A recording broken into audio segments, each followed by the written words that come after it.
मस्त आज कोळंबी मसाल्याचा बेत आहे हा. चला कोळंबी मसाला आज बनवूया आपण.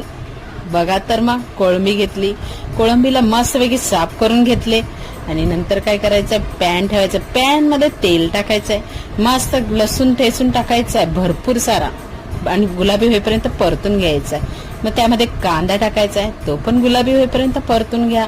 नंतर टॅमॅटो टाका, टॅमॅटोला पण मस्त मऊ नरम करून घ्या तेलामध्ये एकदम फ्राय करून. आणि नरम झाला की त्यामध्ये आपल्या घरातले मसाले टाकून द्या. मसाले टाकले की ते पण फ्राय करून घ्या. आणि मसाला टाकल्यावरती ना कोळंबी टाका, कोळंबी टाकली की त्याला पण फ्राय करून घ्या. मस्त मिक्स करा. मिक्स करून झालं की मीठ टाका थोडं आणि थोडं पाणी टाका आणि मस्त उकाळा येऊ द्या. मिक्स करले ना तुम्ही, उकाळा आला ना की भुरभुर भुरभुर कोथिंबीर टाका आणि मस्त पैकी कोळंबी मसाला आपला तयार.